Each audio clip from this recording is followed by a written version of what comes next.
the UK said they went to do DNA with Adura. Ejoma, small but mighty. Ẹ̀yin mọ́mì mi, ẹ̀yin ẹ̀gbọ́n mi tẹ́ wà ńbí báyìí. Sisi Dúpẹ́ tẹ́ wà ńbí, Ọmọládé lèmi. Ṣe fún mi Ògúnládé. Ẹ ti gbọ́ rí ibi tó ti ṣe paternity test pẹ̀lú àbúrò ọkọ rí. Tí wọ́n bá mú Àdúrà sílẹ̀, tí wọ́n bá mú Liam sílẹ̀, tí wọ́n bá ṣe paternity test, ó máa negative 100 times ni. Because Àdúrà kọ́ ló bí Mohbad, ló bí Liam. Paternity test is different from just DNA, family, kí ló máa ń pè yẹn náà. Paternity test must be done by the father of the child. With the father of the child. Nobody else. Osumoro, Ojino Soto, thank you. You know, think of Kolenu. Kini yema pamile, Osumoro, Ojino Soto. Kijosi, come on, Liam should do any test. Could he ever write? Because Josie Kolobi Liam. Kan ṣe nígbà ìgbà Josie Kolobi Liam negative ló máa come up with. Kí ya Mohbad ṣe DNA pẹ̀lú Liam. Kò sí ó súnmọ́rọ́ náà ni. Ó jìnnà sóòótọ́. Kò ní come out right because paternity is called. It is paternity. It is not grandpaternity. It is paternity. Adura cannot stand for Mohbad. Adura, nobody can do DNA on behalf of Mohbad. It has to be Mohbad and Liam. Shall you understand? It has to be Mohbad and Liam. Shall you United Kingdom ye? Orí ẹ̀ ti kú kò mọ̀ nǹkan tó ń ṣe. If you have a team, you have a team, and illiterate is the boss of that team, the leader of the team. What did you expect? Because Josie the carpenter is the leader of that team. He's telling them what to do. He's telling the lawyer what to do. He's telling the solicitor what to do. Abi lawyer lopo. He's telling the son what to do. He's the boss. At the end of the day, tí carpenter bá sọ nǹkan tí Odumosu fẹ́ ṣe, ẹ jọ̀ọ́ kí ló fẹ́ gbà? What make you okay? Do you ever think pé why do you think they are not getting any results for 8 months? DNA, babu. Brekete, ulule. DNA, ulule. Placenta, tó wà lọ́wọ́ mi. DNA, tó wà lọ́wọ́ mi, wọ́n gbà tí, ulule. Mo ti gbé DNA wọn, mo gbé lọ sílé ìfowópamọ́sí, ulule. Wọ́n rí gbà. DNA òun gan, kí ló ń pè? Mi gan, kò lè rí gbà lọ́wọ́ mi. Ẹ ti get. Okay. Kí ló ṣe béèrè question lọ́wọ́ ara yín ni àwọn tó ń tẹ̀lé Josie yẹn wọ́n ń béèrè lọ́wọ́ ara wọn wọ́n pọ̀ rẹpẹtẹ ju àwa tá à ń support wọn mi lọ then how come tí kò sí result gbogbo àwọn speakers yín gan wọ́n ti lulẹ̀ báyìí ìgbẹ́ là ń fẹ́ wé torí pé kí ni wọ́n fẹ́ sọ irọ́ dòótọ́ because of what you want to turn your lies to truth, which slowly òtítọ́ ló máa ń lékè anywhere. Ẹ ti get nǹkan tí mo sọ àwọn speakers wọ́n lulẹ̀ nation náà ń pè wọ́n mà lulẹ̀ nation. DNA wọ́n rí Brekete ti sá fún wọn tipẹ́tipẹ́. Ẹ mọ̀ pé etí haters náà fi máa ń gbọ́ nǹkan tẹ̀mí sọ etí hater. Eta ni gay yẹn Tọ́lá ní eléri burúkú Tọ́lá ní eléri burúkú what happened to Mohbad what happened to you what happened to Mohbad what happened to you what happened to Baba Mohbad what happened to you le mama sọ Tọ́lá ní olórí burúkú olójú bí ojú òwìwí olójú bí ojú kìíní kan ojú ẹ̀ kò ríran dáadáa ó máa ṣojú bí ojú kóńkó lónìí olójú kìíní kan ojú bí ojú òwìwí ó ń kúnlẹ̀ fọmọ àbúrò ẹ̀ ó ń kúnlẹ̀ fọmọ ọnú ẹ̀ níṣẹ̀kẹ́ gbọ́ message tí mò ń pass kẹ́ ẹ fojú mi lẹ̀ irọ́ kẹ́ ẹ gbọ́ message tí mò ń pass irọ́ Brekete ti lọ tipẹ́tipẹ́ mo fi pé nǹkan tí ń realize á ti sọ fún yín Brekete ó ti lọ tipẹ́tipẹ́ Brekete ti abandon yín tipẹ́tipẹ́ Brekete said he cannot fight the government. Brekete ti fi yín sílẹ̀. Ẹ̀yin tí Josi tẹ́ wá bí ẹ̀yin tí lulẹ̀ nation. Tẹ́ bá ti dórí platform yín lọ́la, ẹ sọ fún wọn. Ẹ sọ fún wọn. Ẹni pé ẹ fẹ́ rí Josi kó pe Brekete. Ọ̀rọ̀ wọn ti tán. Ó ṣẹ̀ṣẹ̀ wake up lẹ́ni ni òun gan mọ̀ pé Brekete ti tán. A ti sọ fún yín, èmi ti sọ fún yín láti jọ yìí. Tó bá pẹ́ gbọ́ mi ni ẹ ní máa lọ sí go for me ò ṣe tẹ́ ń ṣe kiri. Josi fẹ́ gbowó lọ́wọ́ yín ni kò ràn yín. Wọ́n ní kí Josi lọ mú kíní Access Bank wá. Kí ló ń pè statement of account. Ṣé mọ̀ pé Josi ibi tó ti dá 200 Josi ń pa zero rẹ̀ ó di 20,000. Ibi tó ti dá 250 Josi ń pa zero rẹ̀ ó di 25,000. Ṣó ló tamper pẹ̀lú gbogbo statement of account.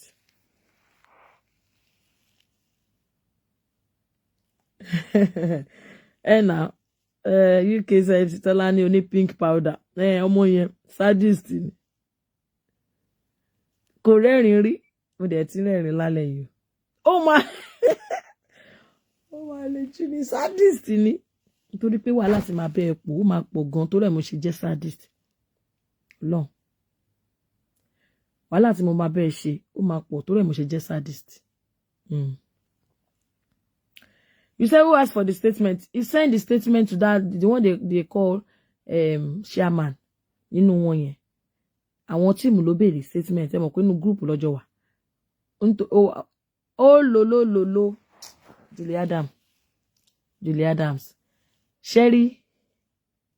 Statement yẹn. Ṣé ló lọ tamper pẹ̀lú gbogbo ẹ̀? He just realized àwọn wèrè.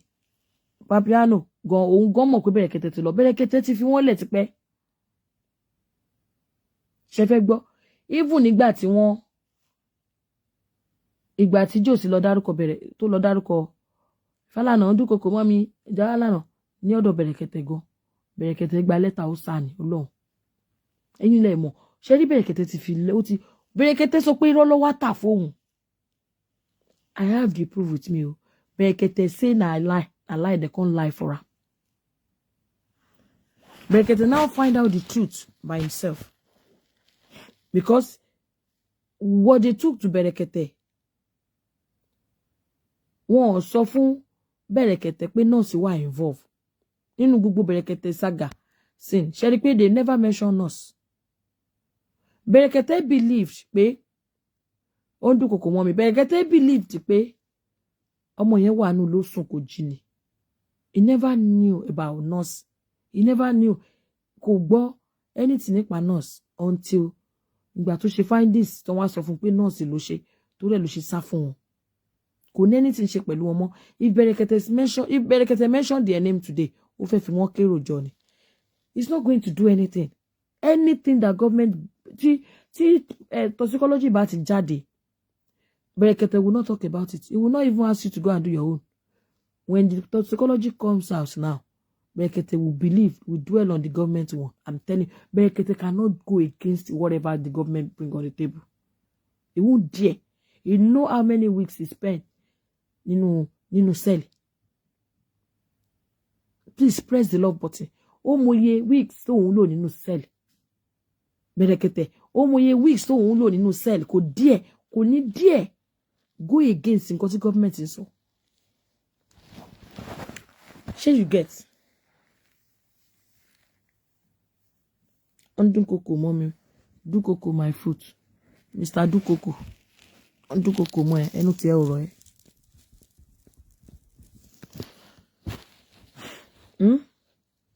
Fálànà dúnkokò mọ́ mi.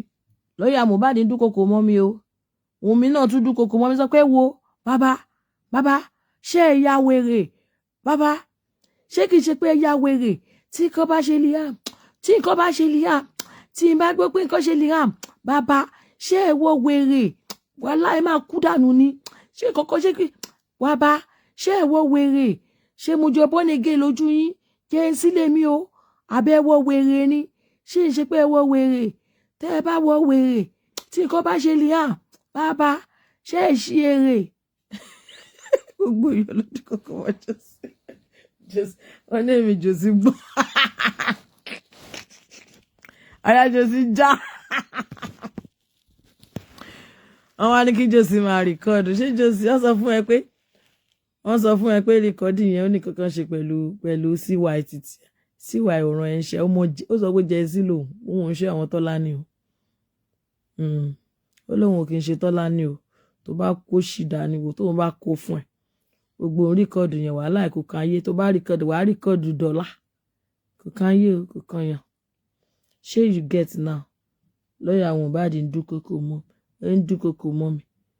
Fálànà ń dúkokò mọ́ mi o. Wùnmí náà ń dúkokò mọ́ mi o. Liam mo ní kó má ṣe pàtí ọdún kan ó tún ṣe mo ní kí Liam má ṣe bẹ́ẹ̀dẹ̀ ó tún ṣe bẹ́ẹ̀dẹ̀ Liam náà tún dúkokò mọ́ mi o. Gbogbo yẹn ló máa dúkokò mọ́ ẹ ó lọ ṣe bẹ́ẹ̀ mọ́ àwọn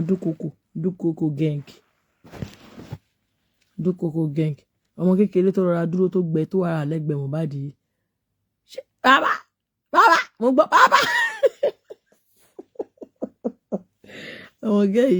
ọmọ kékeré tó rọra dúró yìí ọmọ tó rọra dúró tó ń wò lẹ́gbẹ̀ẹ́ Mohbad yìí tó bá gbọ́ pé ẹ wá ń sọ̀rọ̀ ẹ wá ń sọ kí ẹ ń kàntírẹ̀ ẹ ní kò fọkàn Mohbad balẹ̀ ṣé Mohbad tó fẹ́ yàwó kò mọ̀ pé ọkàn òun ní balẹ̀ ṣé ọkàn yẹn ọkùnrin ọkọ máa ń balẹ̀ nílé ìyàwó ni ó fẹ́ yàwó tó bá ti yá rẹ̀ ń brain báwo lọkùn ẹ̀ ṣe fẹ́ balẹ̀ kọ́lọ́n kó fọ ọ̀run kẹ́ ẹ̀ jàre Mohbad ọmọ ọlá torí pé owó kò kí ń pohùn má gogo lẹ́nu àbá lọ́ṣẹ́ sọ owó kì í kọ́ wọn aṣọ ìwọ àti Wùnmí o nǹkan tí Wùnmí bá fẹ́ ló máa ń ṣe ẹni tó bá dẹ̀ fẹ́ gbádùn lé ìyàwó ẹ̀ tó bá fẹ́ gbádùn marriage ó máa ń ṣe nǹkan tí ìyàwó ẹ̀ bá fẹ́ ní Teresa Ọlátọ́yè good evening ma ó máa ń ṣe nǹkan tí ìyàwó ẹ̀ bá fẹ́ ni ọmọ ọlá ó ṣe ti gbọ́ gbogbo wọn bá tòrò láyé iná ó lo dáadáa Ọlọ́run á fún ẹ ní àlàáfíà mo ní àlàáfíà Ọlọ́run á fún ẹ ní adẹ̀lẹ̀ fún ẹ á fún ẹ ní ìdáríjì tó péye ọmọ ẹ tó fi sílẹ̀ lájúlẹ̀ kò wò má sùn lásùn para ṣó ti gbọ́ wọ́n pé ìwọ bàbá kan wá ń dúró bàbá jò síbẹ̀ sí gbọ̀n pípípípípípípí ọmọ yẹn ó ṣáná wọlé fún yín straight ẹ̀yin wèrè ó ṣáná wọlé fún yín straight ẹ wá dúró ẹ wá jókòó jọ who is Wunmi sef ẹ máa gbọ́ ẹ jẹ́ n play kankan fún yín àwọn akígbe márùn Ọlọ́run ọmọ mi mo like ọmọ yẹn ọmọ má dá wọn lóhùn ṣáná fún wọn ṣáná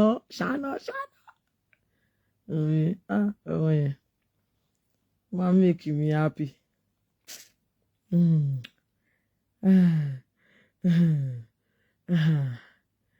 ọmọ ńlá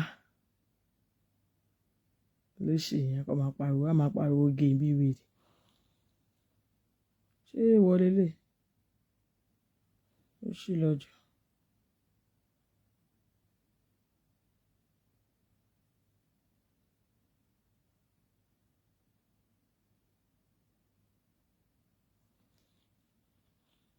My submission will take a slight digression. Ẹ máa gbọ́ wèrè o. And I'm going to say we are at this junction because the police refuse to do their job. We are at this junction because we have a system that has zero empathy to its citizens. We have found ourselves as a country where our leaders are immune to our feelings or our cry.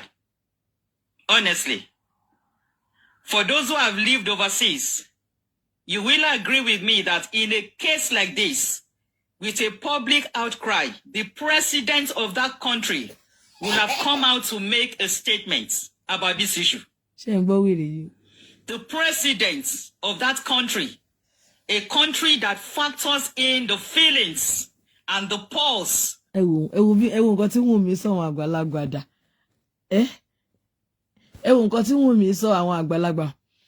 press the love button for me, please.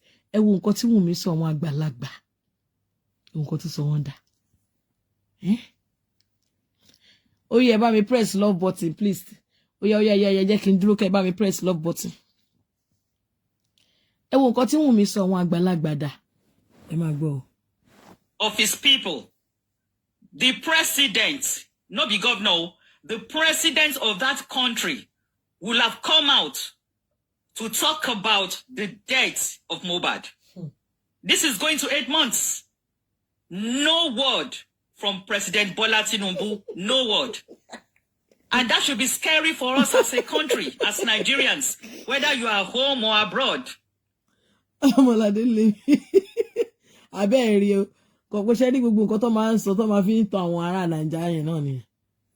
Just pray, say, make Nigeria not happen to you. We have a country where the leaders are disconnected from us. The leaders are disconnected from the people. Who is Wumi? If the system works, Tani Wumi, who should be? No, make we face reality. As far as I'm concerned, we are throwing missiles to the wrong person. We should be calling out the police. I tell you, I've been saying it from day one. We should be calling out the police. In a working system, the police will be given periodical updates to the people on this investigation. What have we heard? Apart from that televised public conference the policeman did, sometime was it October or November? Nothing again. And even that report that the man read that day, they were full of lies and inconsistencies. Lies and inconsistencies. At this time, the president should have come to talk about Mohbad. We know so many people don't die after Mohbad die. But this public outcry, a president that listens to his people will have come out to say something about this. Honestly, my sister, let me read you. Exactly. This is a death that has shaken the foundation of this country. Take it or leave it. Hausa, Yoruba, Igbo, Igbira, Efik, all Mohbad's death has hit everybody, regardless of your tribe or ethnic diversity, religion. Muslim, they shout. Christian, they shout. We are all one, in one voice, waiting by Mohbad. President no say, President no even do as if he hear. President Bola Tinubu no even do as if he hear. What about Governor Sanwo-Olu? Has he come out to say something about the death of Mohbad? Has he come out to give a public statement? Maybe he did. Comment section or panelists, please help me. If Governor Sanwo-Olu has come out to say something about the death of Mohbad, maybe I'm not current. Maybe I'm not current. I'm saying no. Maybe I'm not current. That is the governor of a state where Mohbad dey by. A governor has not, you see, no. I'm saying no. A governor has not even come out to say a word. See, our leaders are insensitive. Nigerians, we are sitting on a keg of gunpowder. Whether you like it or not, whether you are home or abroad, Nigeria is still you. Nigeria is still in you. You carry Nigeria everywhere. You have a country that cares zero about you. They say you should tell Baba to go back to Brekete and stop shouting here. Brekete say Abibilonia. Brekete say Embelembe. Oh lo. Embelembe. Oh lo. Abibilonia. I am going to do everything you want. Here. Brekete family. We are going to do everything you want. We are going to do the DNA. We are going to do autopsy. We are going to do toxicology and autopsy. And we are going to bring Wumi. We are going to bring Mama Mohbad. The Russia will be here. He will come and tell us what happened between him and Mohbad. We are going to bring Adura. He will come and tell us how he paid Mohbad.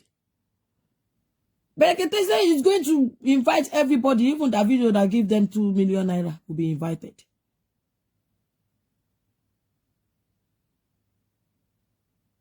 Everybody will be invited to Abuja. And Brekete promise us. You say you're going to transfer this case to Abuja. Everything lule. Brekete. You say you are going to transfer this case of Mohbad to Abuja. And you say you are going to force Wunmi to do DNA. Everything, Babu. Go back to Brekete. Stop shouting, Mrs. Ekini Elejowewe. Zero about you. You see, governor never said anything. Never. Since September 11 till today, Governor Sanwo-Olu no talk. President Bola Tinubu no talk. My people. My people, we need to call out these institutions. Wunmi who be Wunmi? If the system is working, Wunmi should be, if not behind bars, she should have been seriously investigated. Look at the crime scene. Mohbad died for inside house. Mohbad not die for Ikorodu. They wanted to sell us a different narrative and one no logo market. Oh yo embe ṣé ń gbọ́ wọn Wunmi ti finish wọ́n sùn mọ́jú bó ṣe wà yẹn wọ́n sùn Ọlọ́run ló yọ mí pé mi sí ní justice for Mohbad mi sí ní side wọn lọ́hùn nbá má sùn ẹ wo Ọlọ́run ló yọ mí gbogbo ayé ò bá má sùn Ọládélé William Ọmọládé lè mi ò bá sùn èmi ò bá gbé kẹ́gì òróró kẹ́gì epo sórí báyìí ni Ọlọ́run yọ mí pé mi ṣí tíìmù yà Ọlọ́run ká ní pé tíìmù wọn ni mo wà báyìí sìn Ọmọládé lè mi á bọ́ sórí bẹ́ẹ̀dì á sùn àwọn èèyàn á sùn èmi á gbé gálọ́ọ̀nù òróró sórí máa ro bí ti máa tepo sí máa ronú Wunmi Wunmi á ti fẹ́ kú o torí mi lè jẹ́ kí n má sùn. Gbogbo yẹn ò ta ẹgbẹ́ sẹ́gbẹ́ ogun mákẹ́jẹ ogun ẹyin wọn ogun mákẹ́jẹ wo ẹgbẹ́ yẹn sẹ́gbẹ́ you know sell that narrative no fly. Now inside house then stab am. If mama confirm say na stab then stab am. So let's go with that narrative of stabbing. So that when government bring their autopsy report, we want to see stab in that autopsy report. Anything beyond that, we will not take that report. Anything beyond that, we will not take that report. The crime scene has been polluted. Crime scene where they're supposed to lock up. The thing they grip my heart, I swear. I don't know whether other people they feel as they feel am. The crime scene should have been sealed from day one. It's exposed. Nobody there they do party. People they go in and out. Crime scene. And Nigeria is the most populous black nation in the world. If you don't know, make you know now. Who is asking me for proof? Shashagele don't talk and say they stab him. Go and play the mama video. If you don't know. Go and play the mama video. She confirm him. Josie lo ni kon logun epa. Josie lo ni kon logun epa. Na so Shashagele. Abose di alamala. Also known as Iya Adura Iya Epe. What he confirm it. So when they bring their autopsy report, we want to see stab wounds in that autopsy report. Anything short of that, we will not take that report. Let's lay the blame at the feet of Lagos police, my people.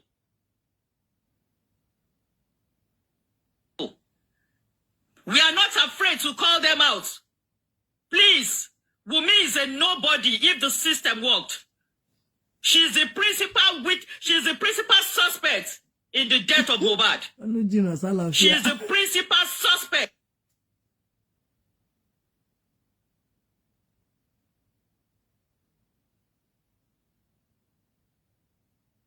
Wọ́n sọ̀rọ̀ lọ kọ́ ṣe ẹni ẹlẹ́jọ́ wẹ́wẹ́ akígbe márùn. Ṣé Wunmi ti gbóhùn lẹ́nu ẹni?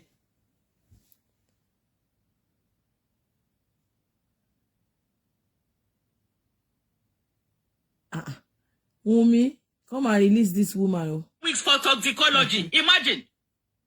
It took Brekete calling them out openly. Even the commissioner of information said, no get information. You no get updates.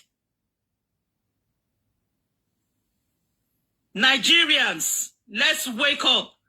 Our system is not working. May Nigeria not happen to us. Mohbad's crime scene, that house is still exposed.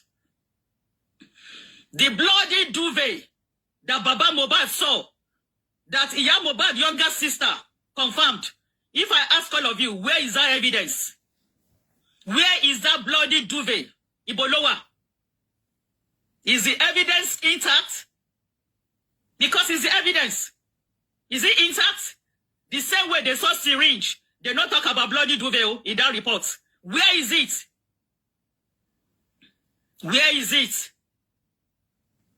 If you are somebody like me that watches even during that time, tí wọ́n kọ statement, tí Josin kọ statement, he didn't mention bloody duvet. No. He didn't mention bloody duvet. And àbúrò ìyá Mohbad kan cash cruise ni kò rí anything, wàláì, kò rí anything. Èmi ò bóyá káwọn yẹn ti pè wá sórí platform kan tí wá ní kó wá ṣàlàyé, kò rí anything, ó ń cash cruise. CSI, homicide series, FBI investigation, you will understand where I'm coming from when you see police who are diligent in their work, in homicide investigation. You will see the way the people work without bribing, without corruption. It doesn't matter. You're standing in the society. It doesn't matter you're standing. In countries that work, police no one know whether you get money or you don't get money. They no one know. They do. In country that works, tí wọ́n sọ pé ó ń gbé yẹn. I heard you live in UK. Ṣé in that UK you are living, yeah? Ṣé rádaràda tí wọ́n ṣe wọ́n lè ṣe fóyìnbó? In that UK that you are living in, yeah, you this woman. Ṣé wọ́n tó sọ pé kán lọ yọwọ́ Liam kúrò láwo yẹn? Ìwọ lè ṣe bẹ́ẹ̀. Nínú UK tí wọ́n ń gbé yẹn, nǹkan tó ṣẹlẹ̀ sí Wùnmí á ṣẹlẹ̀, wá máa bú Wùnmí, wá máa búlì Wùnmí. Tó bá pé òyìnbó nílé Mohbad àti Wùnmí, ṣé wọ́n lè ṣe nǹkan tí wọ́n ṣe fún Wùnmí right now, ó lè ṣe bẹ́ẹ̀? Government ìlú yìí wọ́n máa pamper Wùnmí ni. Can you do what you're doing right now to Wùnmí? All this nonsense talk you're talking. Can you do that to Wùnmí if Wùnmí happen to be living in UK? Nínú UK, London ló ń gbé. Ṣé ìwọ lè ṣerú nǹkan tó ń ṣe fún Wùnmí, ó lè ṣe bẹ́ẹ̀ fọ́mọ òyìnbó? Àbí o tí gbọ́ òyìnbó tó gún ya ọkọ ẹ̀ pa, o ti gbọ́ rí? Òyìnbó tó shoot tó fìbọn pọkọ ẹ̀, o tí gbọ́ rí ní UK. Èwo ló ti wá ṣe show fún tó ń fẹ́ fún? Ọmọ àlè akígbe márùn, ó dẹ̀ rí bí kíní báyìí, kò lọ́rùn, kò ní nǹkan kan. Their work diligently. That crime scene should have been sealed off. Luminol, that test for human. Why you guys talking about crime scene? You know she lives in US. Are you sure? No, they said she lives in UK. She said she own lecture in UK. On send photo from her. The details and seminar. On send details and seminar. Ti gbàgbé orúkọ ẹ̀ gan. Ó wà lọ́wọ́ mi. On send gbogbo details and seminar. Bóyá US dẹ̀ ló ń gbé, I don't know. Yeah. Okay, what tó ń kígbe yìí tó ń sọ pé crime scene. Ṣé America tí wọ́n ń gbé àbí UK tó ń gbé? Ṣé wọ́n máa ń gbòkú lọ sí police station ni? Don't you know the meaning of crime scene? Crime scene has to be sealed up. Which crime scene? Ṣé òkúta ti lọ sí? Ọmọ tẹ́ ẹ pa ńkọ́? Òkúta yìí ti sí. Àbọ̀ ọmọ tẹ́ ẹ sí ńkọ́? Ọmọ tẹ́ ẹ sí tẹ́sẹ̀ ẹ yọ síta. Ọmọ tẹ́ ẹ sí tí ọrùn ẹ kán. Kí ni kó ṣe fẹ́yìn? Ní ìlú òyìnbó tí wọ́n ń gbé, wàá gbé òkú lọ bá ọlọ́pàá. Even in Nigeria, it's an offense. You don't have to take down cops. Bẹ́ẹ̀ ṣe gbé Mohbad lọ sí police station, you're wrong. That is why they're not taking you serious. Because you're supposed to leave Mohbad there. Níbi lẹ́lẹ̀ tó wà, kẹ́ ẹ pọ̀ ọlọ́pàá kan wá. That is what they call crime scene. And how do you even know ó kú sílé? According to nígbà tẹ́mi ti gbọ́, ọjọ́ kejì tí Mohbad ti kú lèmi ti gbọ́ gbogbo story tó ṣẹlẹ̀ ńbẹ̀. Orí ọ̀kadà lọ́lọ́ gbé sí, wọ́n rọ̀ṣẹ̀ lọ hospital, wọ́n ṣe rọ̀ṣẹ̀ lọ hospital báyìí tí traffic mú, wọ́n náà drag ẹ̀ báyìí, wọ́n sáré gbé sórí ọ̀kadà bóyá wọ́n lè beat traffic. Ṣé wọ́n sọ fẹ́ kú sílé? Ṣé òkú lọ gbé kúrò nílé ni? Crime scene kọ́, international scene. Blood should have been sprayed in every corner of that house to see that human blood was actually shed in that house. If you know this much, come and teach them their job. So in the America, àbí anywhere tí wọ́n ń gbé yẹn, irú Josie bó ṣe lọ sin òkú yẹn kí ni wọ́n máa ṣe fún òun l'Amẹ́ríkà yìí.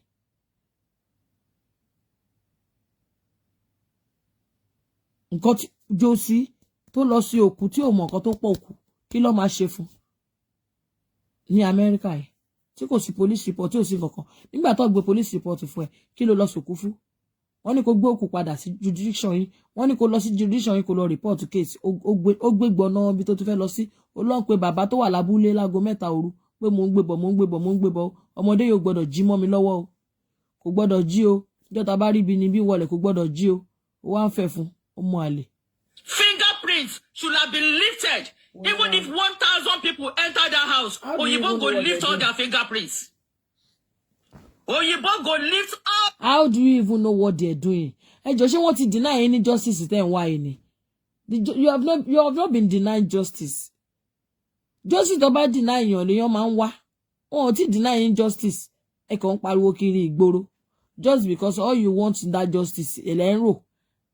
O sonsin oni pe stabbing wo gbọ́dọ̀ rí nínú kíni nortonsin. Ayi wo bí bá la ma wà. Their fingerprints, I swear. All. Do we have those equipments? Do we have fingerprints lifting devices? Do we have Illumina that tests for the presence of human blood? It's like Nigeria is 50 years behind the world. We are going to do everything because of mobile. Okay? It's like we are 50 years behind the world. It's a shame. That's why Wunmi came out, I swear. She came out. Lẹ́yìn tẹ́ ń gbọ́ lánàá pé tẹ́ ń sọ lánàá tó sọ pé wọ́n mú Darusha àti gbogbo yín jọsẹ̀ mọ́lẹ̀ tẹ́ ń jubilate. Tẹ́ ń sọ pé Nigeria government, Nigeria police is working. Nigeria police is working, they are effective. Tẹ́ change ọ̀rọ̀. She has come out with so many inconsistencies. And please hear it and hear it well. Wunmi is not mourning and she's not a widow. Ko widow kankan. She's not a widow and she's not mourning. She knows everything about the final moments of Mohbad. Okay. But unfortunately, our system is not working. Please, host, let's call out the Lagos police. Let's ask them hard questions. Did you lift fingerprints from the crime scene?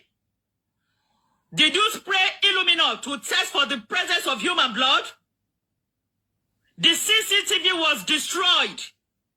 What investigation did you carry out about the CCTV? CCTV, they are house. What have you done to find out who destroyed the CCTV? May we ask police questions, my people. For now, make we put Wunmi one side. Wunmi get mad because police no work. See my arguments. I take God beguna. See my arguments. I take God beguna.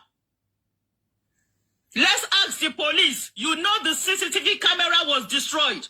How far have you gone to find out who destroyed it? The railings that was damaged.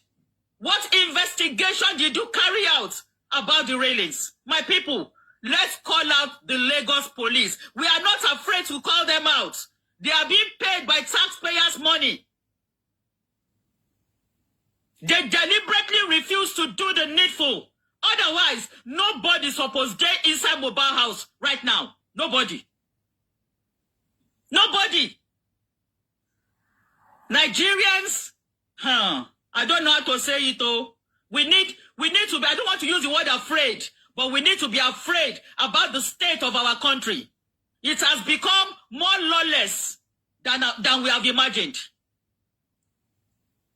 They have stampeded the constitution that people are now above the law. We have degenerated to a point whereby empathy, conscience no longer exists. Okay. It's sad. Under Sanwo-Olu's watch, how many homicide cases has he solved? What do you even know? Watch. What do you even know? Under his watch, how many homicide cases has been solved under Sanwo-Olu? How do you know? You don't even have proof of what you're saying. That is why Wunmi has mouth to be coming out to be yarning dust. She said, don't listen to that boy, he's hungry. Otherwise, it will favor my husband. Imagine. and you are telling me that she wants justice? How can somebody who is complicit in the death of Mohbad want justice? It will favor my husband. Ṣé nǹkan tó sọ nìyẹn máa máa yí ohun àwọn èèyàn kiri ni. Bẹ́ẹ̀ ṣe ń yí ohun tèmi náà kiri nìyẹn. Èmi ò kò tẹ̀ ní bá yín sọ̀rọ̀ mọ́. Tí ní kí ohun mi náà yé bá yín sọ̀rọ̀ mọ́. Ẹ máa máa yí nǹkan tí èèyàn bá sọ. Ẹ máa máa translate in another way. Where could I run am now? How can somebody who is complicit in the killing of Mohbad be looking for justice? She's not looking for justice. Okay. She's not. Okay. If Wunmi is looking for justice, she will have done DNA by now, because DNA is a motive for murder. Ṣé wọ́n ní ọlọ́pàá? Tí wọ́n bá wọn wá àwọn ọlọ́pàá ìlú tó ń gbé, wọ́n ló bá wọn wá motive. Ìlú tí wọ́n ń gbé yẹn, kọ́ tá ń sọ nìyẹn, ẹjọ́ ń ba Nàìjíríà jẹ́ ni. Ṣé ìlú tí wọ́n ń gbé, wọ́n ló máa bá àwọn ọlọ́pàá yẹn wá motive kéèsì wọn? Ṣé police officer ni wọ́n? She's not looking for justice. She's not looking for justice. Kí ló kọ́ wọ pẹ̀lú justice tí Wunmi wá? Ó dẹ̀ máa wá justice ti tiẹ̀ kí Wunmi máa wá tiẹ̀. Kò kí ń pọ̀ jù.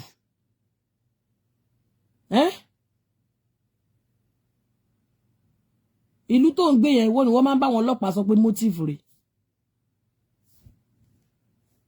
Máa wá justice tiẹ̀ jẹ́ kí Wunmi wá tiẹ̀. Akígbe márù ariwo iná tó láti fi wá justice. Òun wá justice ló ń pariwo fún go from me kiri. Ṣé justice nìyẹn náà? So motive nìyẹn náà. Wọ́n ló bá wa wá motive justice ó ní go from me yẹn náà. Ó mọ òfò. It is a motive for murder. If to say now overseas this thing day, by 8 months, we suppose don't enter criminal courts. I dey tell you. If to say now abroad this thing day happen, by now, we for don't come up for corona, enter criminal courts, because this one is a slam dunk, as they call them. This is a slam dunk. Is an open and short case. Mohbad did not die on the streets. He died inside his house, and people were there. Now slam dunk case be this. Now this kind of case, they sweet police overseas. I tell you, my sister Juliet, easy case, I tell you. Yeah, no be lie. If to say now overseas, we don't enter criminal courts by now. And people go there answer for their participation in the crime by now. Even those who carry and go show go answer case. All the people where they inside that motor, when announcing death, go answer case. Because we saw blood dripping from Mohbad's body in that car. What the Nigerian police do? Zero.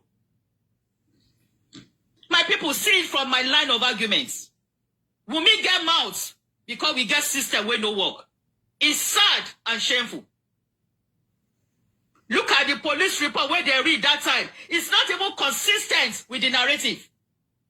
The police report contradicted the thing when Wunmi talk. Contradicted even Spendy's testimony. Contradicted Prime Boy's testimony.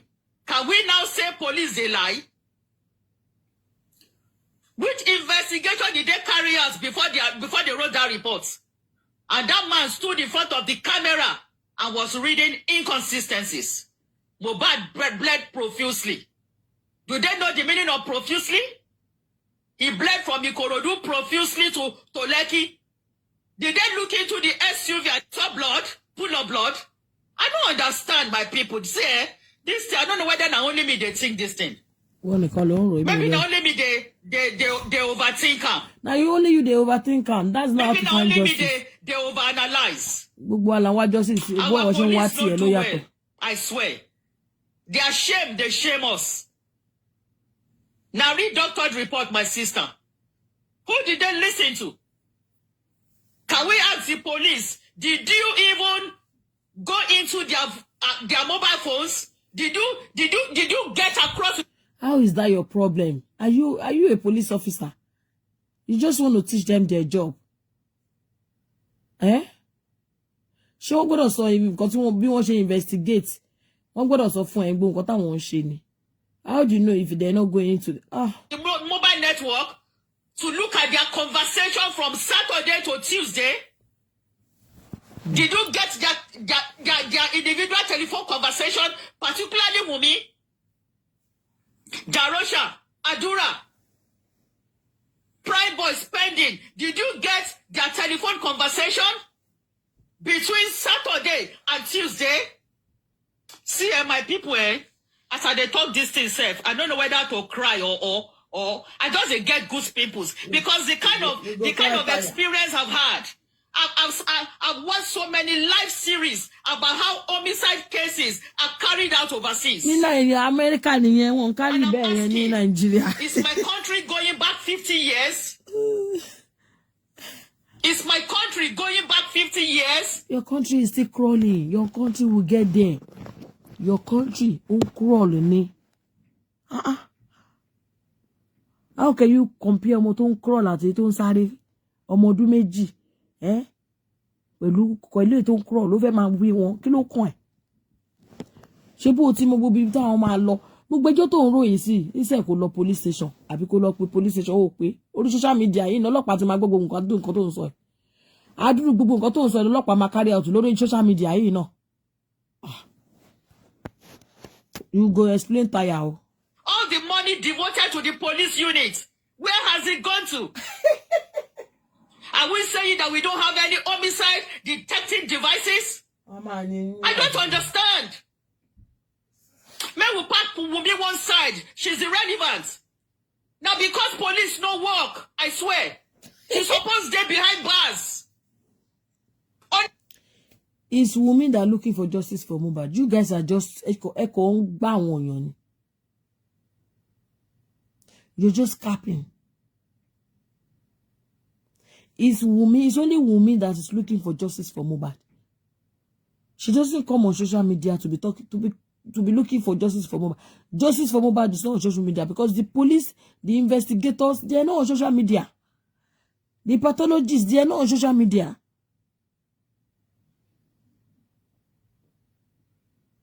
The people that are doing this investigation for justice for Mohbad, wọ́n on social media. If you need to talk, if you have anything that will help the police, just walk into the police station. They will listen to you. If you want to talk to the police wherever you live in, do you talk on social media for them to come and listen to you? It's crap. If you have anything to help the investigation, walk into the police station. Stop shouting on social media. Ṣebí ìlú tẹ́ ń gbé yẹn náà social media lẹ́tí máa ń bá àwọn ọlọ́pàá yín sọ̀rọ̀ ni. Go to the police office, to the police. Gbogbo yín pátápátá àtàwọn tó wà Nàìjíríà kò sí ètò wọ police station lọ́mẹ̀ tó sọ fún wọn pé ẹ̀dẹ́ yẹ ká ṣe báyìí yẹ ká ṣe báyìí. Ẹjọ́ ìlú lórí social media torí ẹ fẹ́ gba láyọ̀n. Máa sọ̀rọ̀ ẹ lọ jàre. Olóhùn bíi kíní. Honestly. Mohbad no die for streets now. Where we go, they say, ooh, how? Now inside your house, they killed him. They finished him off there. And Wumi is a principal suspect. Okay, I think what? She's a principal suspect. But what has Lagos police done? Is a Watori head minister. Watori head mistress suspect, you see. Wo ló ń bá wọn wá principal kiri. Principal suspect kọ́.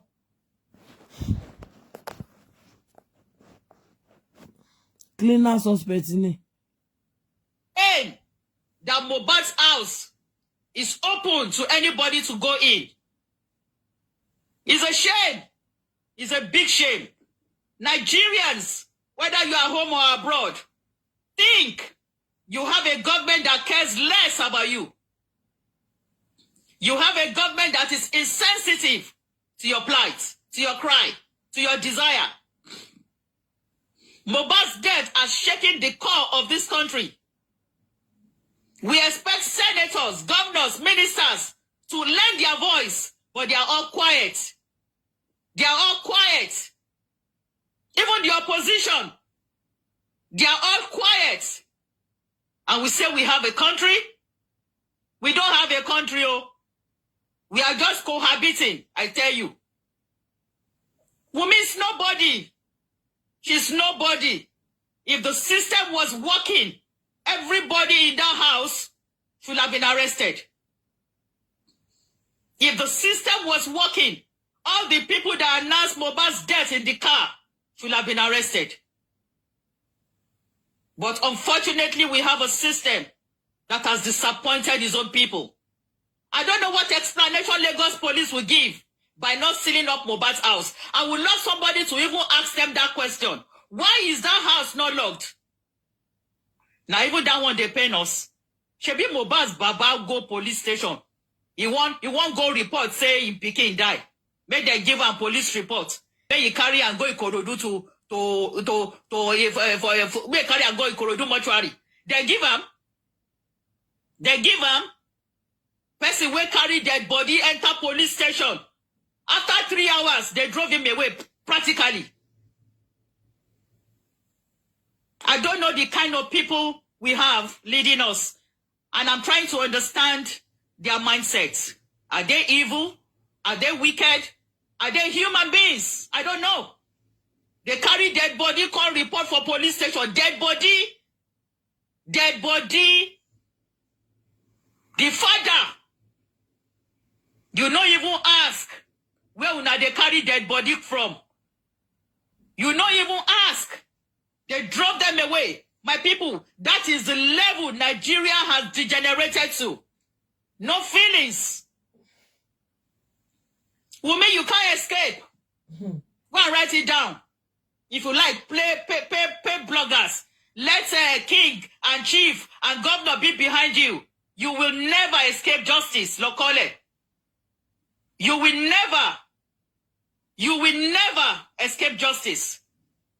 Because Nigeria's system is not working, that system will work.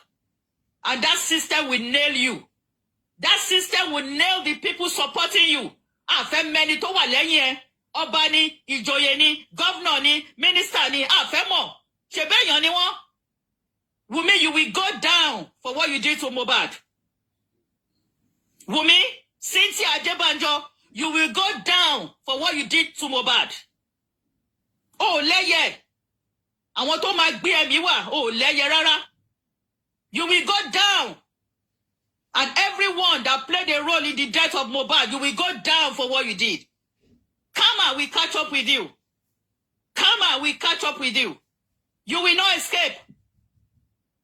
The same system that did not work will work.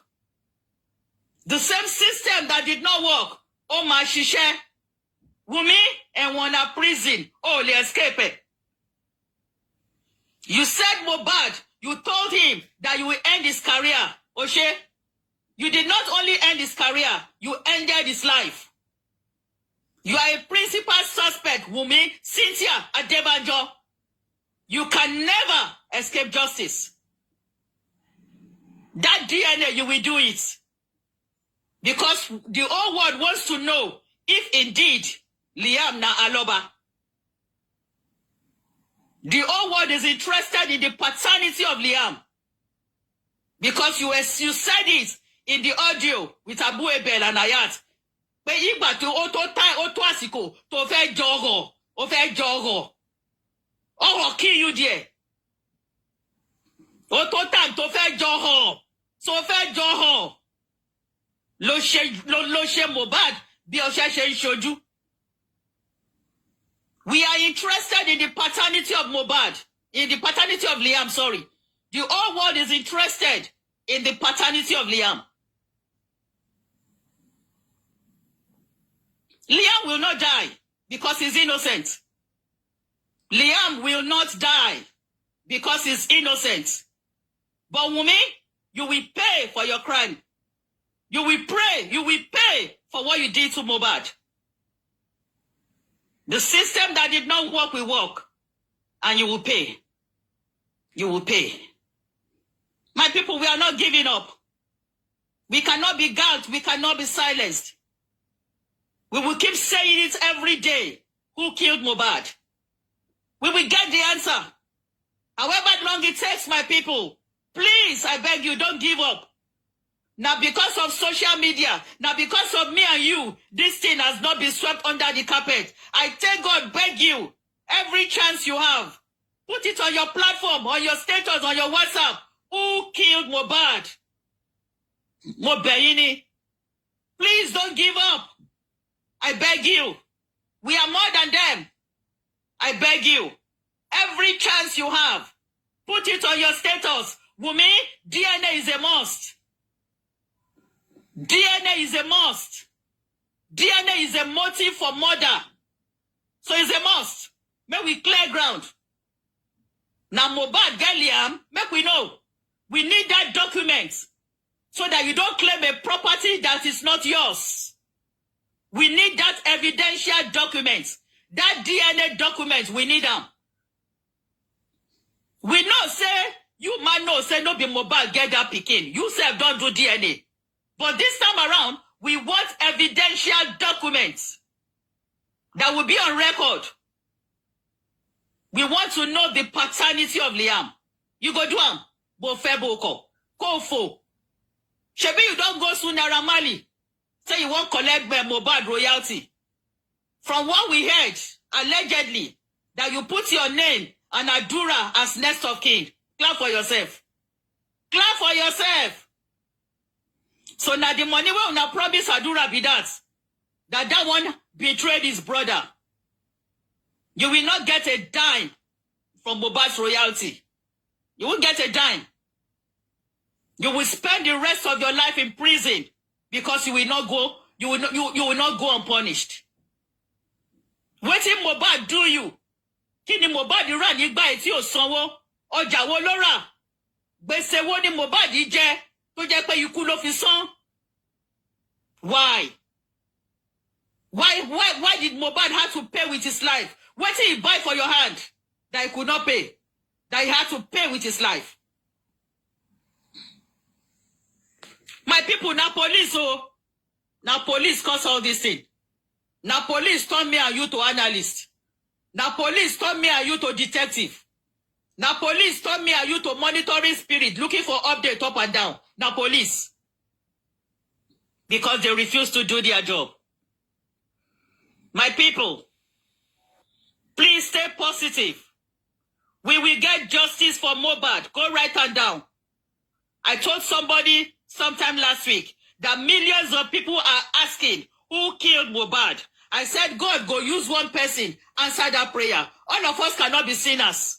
God will consider one person and say, because of Yeye Bola, Madam Wadura, Ọlọ́run á ro tẹnìkan, á gbọ́ àdúrà yẹn, á ro tẹnìkan, gbogbo wa ò lè jẹ́ lẹ́ṣẹ̀. God go say because of Exxon, or because of Perry, or because of iOS, or because of Andy, I go answer this prayer. I am so positive that God will not turn deaf ears to millions of cry. He go look one person, use that person, answer this prayer. Mohbad will not die in vain. Everyone that participated in your death, Mohbad, Ashiri Wamatu,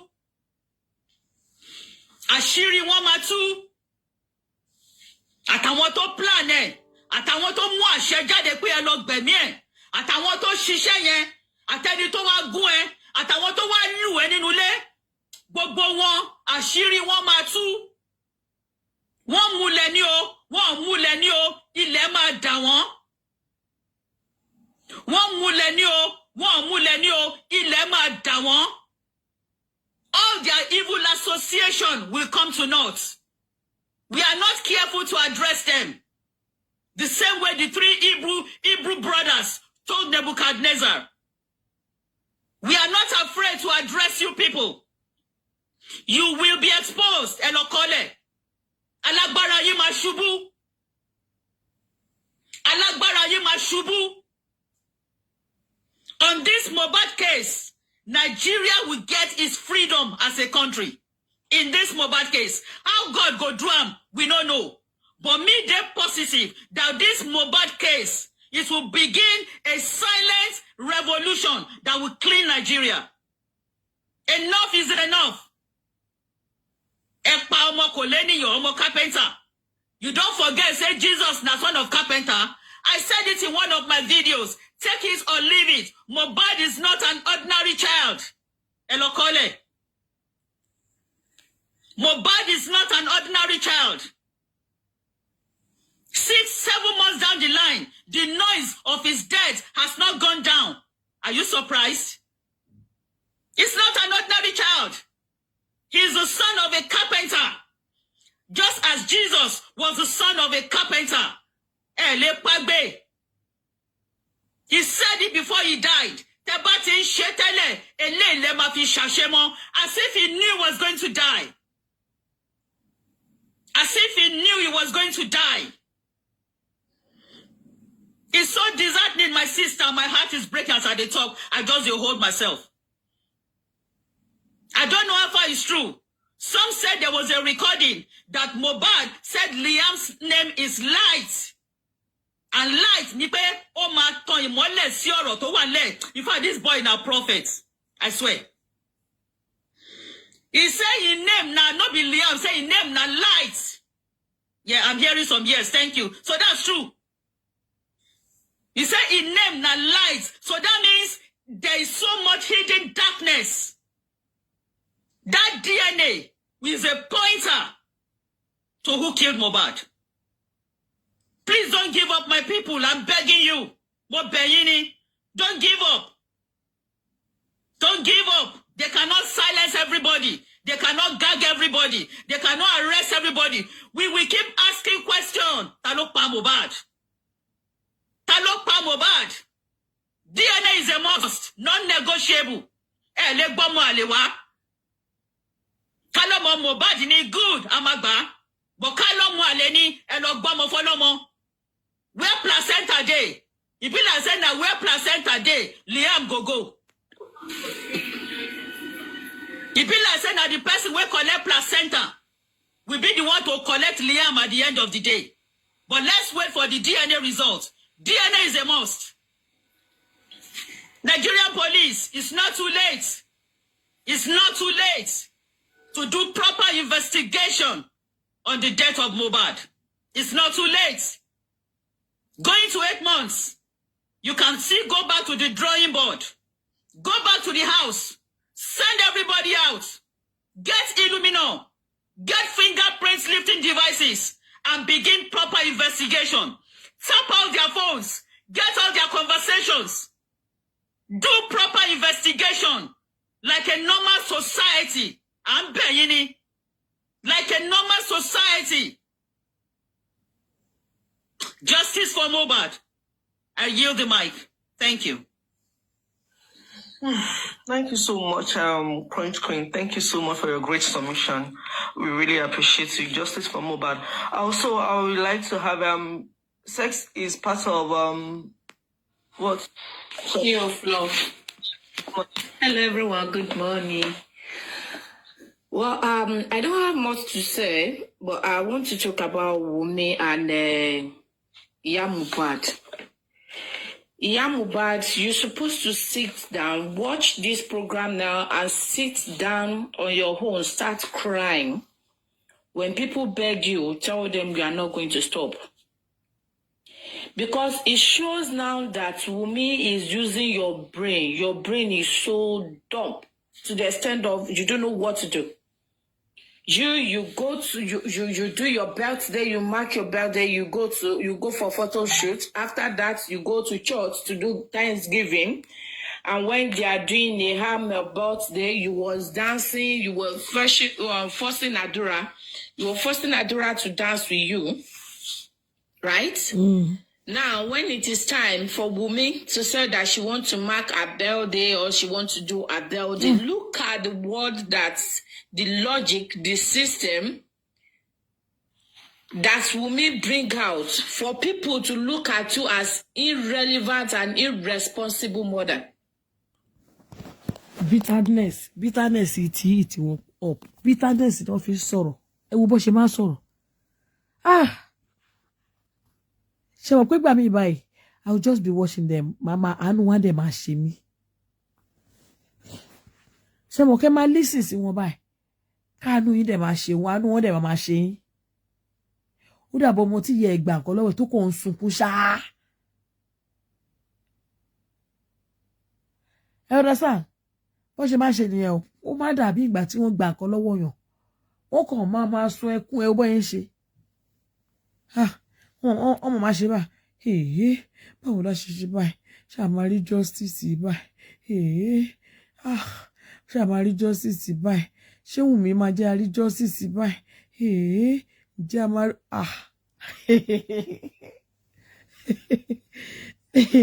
láti rẹ́rìn